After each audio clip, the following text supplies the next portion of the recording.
Hi welcome back to my YouTube channel பிராம் with you. இந்த வீடியோவில் நம்ம பார்க்க போகிறது இன்டர்நேஷ்னல் ஃபண்டில் நீங்கள் ஏற்கனவே முதலீடு பண்ணியிருந்தால் அவசியம் இந்த வீடியோ பாருங்கள்.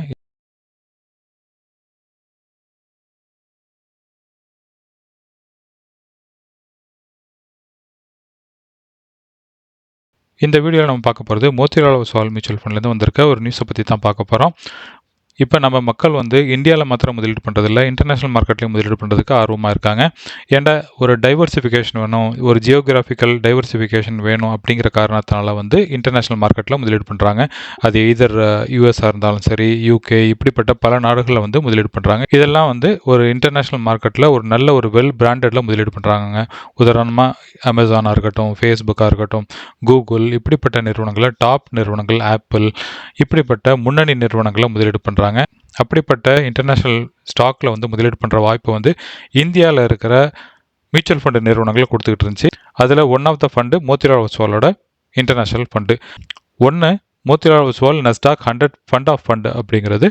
அடுத்தது பார்த்தீங்கன்னா Motilal Oswal S&P 500 Nasdaq index fund அப்படிங்கிற இந்த ரெண்டு ஃபண்டை பற்றின நியூஸ் வந்திருக்கு. இதை பற்றின ஃபுல் விவரங்களை நம்ம பார்த்து தெரிஞ்சுக்கலாம். யாரெல்லாம் எஸ்ஐபி முதலீடு பண்ணியிருக்காங்களோ அவங்களுக்கு இப்படி ஒரு மெயிலை மோத்திலால் ஒஸ்வால்லேருந்து ரிசீவ் பண்ணியிருப்பாங்க. அதில் என்ன மென்ஷன் பண்ணியிருக்காங்கன்னு பார்த்தீங்கன்னா, மோத்திலால் ஒஸ்வால் S&P 500 இண்டெக்ஸ் ஃபண்டும் மோத்திலால் ஒஸ்வாலோட நஸ்டாக் 100 ஃபண்ட் ஆஃப் ஃபண்டும் தற்காலிகமாக நாம் நிப்பாட்ட போகிறோம் அப்படிங்கிறாங்க. ஈவன் எஸ்ஐபி நீங்கள் ஏற்கனவே ரெஜிஸ்டர் பண்ணியிருந்தா கூட ஜனவரி 5, 2025 அப்புறம் இதுக்கப்புறம் எந்த எஸ்ஐபியும் ட்ரிகர் ஆகாது. அதை ஸ்டாப் பண்ணி வச்சிருக்கதா சொல்லியிருக்காங்க. அதே நேரத்தில் யாரெல்லாம் ஏற்கனவே எஸ்ஐபி ரெஜிஸ்டர் பண்ணி வச்சிருக்காங்களோ அவங்களுக்கு என்ன ஆகும்னு பார்த்தீங்கன்னா, அவங்களோட அக்கௌண்ட் எல்லாத்தையும் என்ன பண்ணுவாங்கன்னு பார்த்தீங்கன்னா, டெம்பரரியாக ஃப்ரீஸ் பண்ணி வச்சுருப்பாங்க. பட் உங்களாட்டி அந்த எஸ்ஐபியில் நீங்கள் பண்ணின முதலீடை விற்க முடியும். பட் அதே நேரத்தில் உதாரணமாக உங்களோட எஸ்ஐபி ட்ரிகர் ஆகிற டேட் ஒரு 6ஆம் தேதியோ அல்லது 10ஆம் தேதியோ இருக்கும் பட்சத்தில் ஜனவரி 5 அவங்க கட் ஆஃப் டேட் சொல்லியிருக்காங்க. அந்த கட் ஆஃப் டேட்டுக்கு அப்புறம் சப்போஸ் உங்களோட எஸ்ஐபி டேட் 10 இருக்கும் பட்சத்தில் அந்த எஸ்ஐபி ட்ரிகர் ஆகாது. அதை ஹோல்ட் பண்ணியிருக்கதா சொல்கிறாங்க. பட் அதே நேரத்தில் ஏற்கனவே நீங்கள் பணத்தை நீங்கள் முதலீடு பண்ணி வச்சுருந்தீங்கன்னா, சப்போஸ் உங்களுக்கு பணம் தேவைப்படும் பட்சத்தில் நீங்கள் அதை ரெடீம் பண்ணிக்க முடியும். பட் அன்ஃபார்ச்சுனேட்லி நம்மளோட எஸ்ஐபி ட்ரிகர் ஆகாது, அதாவது ஆக்டிவேட் ஆகி நமக்கு யூனிட் அலோகேட் ஆகாது அப்படிங்கிற சொல்லியிருக்காங்க. ஸோ நம்மளோட எஸ்ஐபி என்ன ஆகும்னு பார்த்தீங்கன்னா, அந்த எஸ்ஐபி ஹோல்டில் இருக்கும். அதில் எந்த ஒரு மாற்றங்களும் நீங்கள் எதுவும் செய்ய தேவையில்லை அப்படிங்கிற சொல்லியிருக்காங்க. இப்போ செபியில் ஆக்சுவலாக என்னன்னு பார்த்தீங்கன்னா ஒரு இன்டர்நேஷ்னல் ஸ்டாக்கில் இந்த அளவு தான் முதலீடு பண்ணணும் அப்படிங்கிற ஒரு வரமுறை வச்சுருப்பாங்க. அந்த வரமுறைங்கிற அந்த ஒரு லிமிட்டை இந்திய மியூச்சுவல் ஃபண்டு நிறுவனங்கள் ரீச் பண்ணதுக்கப்புறம் என்ன பண்ணுறாங்கன்னு பார்த்தீங்கன்னா, அதை ஹோல்ட் பண்ணுறாங்க. ஸோ ஒன்ஸ் திருப்பி யாராச்சும் இன்டர்நேஷ்னல் மார்க்கெட்டில், அதாவது பங்கு சந்தையில் சில பேர் விற்றுட்டு போவாங்க. அந்த ஸ்டாக்கில் விற்கும் பட்சத்தில் நம்மளோட ஹோல்டிங் இந்திய மியூச்சுவல் ஃபண்ட் நிறுவனங்களோட ஹோல்டிங் குறையும் பட்சத்தில் திருப்பி செபி பர்மிஷன் கொடுப்பாங்க. அப்போ அவங்க எகெயின் பர்ச்சேஸ் பண்ண ஆரம்பிப்பாங்க. அந்த டயத்தில் நம்மளோட எஸ்ஐபி ரீஎனேபிள் பண்ணிவிடுவாங்க. ஸோ நமக்கு என்ன டேட்டில் நம்ம ஏற்கனவே ரெஜிஸ்டர் பண்ணி வச்சுருந்தோமோ அது ஆட்டோமேட்டிக்காக ட்ரிகர் ஆகும். நீங்கள் இதில் எந்த ஒரு மாற்றங்களும் நீங்கள் செய்ய வேண்டிய தேவை கிடையாது. உங்களோட வேலை உங்கள் அக்கௌண்ட்டில் பணம் இருந்தால் போதும். இதுக்கு 6 மாதமாக ஆகலாம், 1 வருஷமாக ஆகலாம். எப்போ ரிசீவ் பண்ணுறாங்களோ அப்போ உங்களுக்கு இதெல்லாம் ஆட்டோமேட்டிக்கலாக நடக்கும். ஸோ நான் சொன்னது மாதிரி ஜனவரி 5க்கு அப்புறம் உங்கள் அக்கௌண்ட்டில் சப்போஸ் இந்த 2 ஃபண்டில் நீங்கள் முதலீடு செய்யும் நபராக இருந்தால் உங்கள் பணம் டெபிட் ஆகாது. அதை நீங்கள் நோட் பண்ணிக்கோங்க.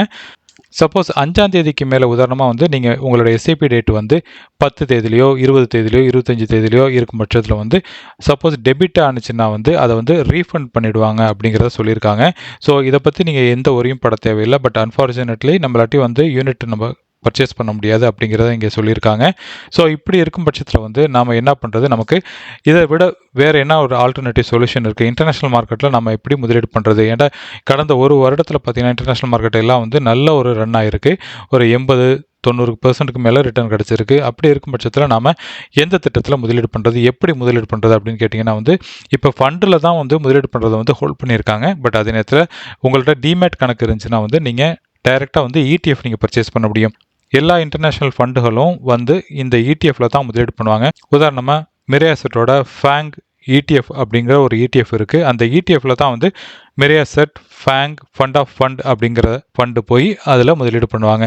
ஸோ நீங்கள் டைரெக்டாக முதலீடு பண்ணுறதுக்கு விருப்பப்பட்டீங்கன்னா நீங்கள் டைரெக்டாக டிமெட் வழியாக நீங்கள் ETF நீங்கள் பர்ச்சேஸ் பண்ண முடியும். ஏன்னா நம்மள மாதிரி முதலீட்டாளர்கள் பலரும் ETFை வாங்கவும் செய்வாங்க, விற்கவும் செய்வாங்க. இது நீங்கள் செகண்டரி மார்க்கெட்டில் டிமெட் கணக்கு வழியாக நீங்கள் வாங்கிக்க முடியும். ஸோ அப்படி இருக்கிறப்ப நம்ம எத்தனை ETF இருக்குது, அது எவ்வளோ வருமானம் கொடுத்துருக்கு அப்படிங்கிறத பற்றி பார்க்கலாம். ஃபர்ஸ்ட் பார்க்குறது மோத்திலால் ஒஸ்வாலோட நஸ்டாக் 100 இடிஎஃப்ங்கிறது இதுதான் வந்து நான் சொன்னது மாதிரி அந்த ஃபண்டை வந்து அவங்க ஸ்டாப் பண்ணியிருக்காங்க. பட் அதே நேரத்தில் நீங்கள் வந்து இடிஎஃப்ல நீங்கள் பர்ச்சேஸ் பண்ணிக்க முடியும்.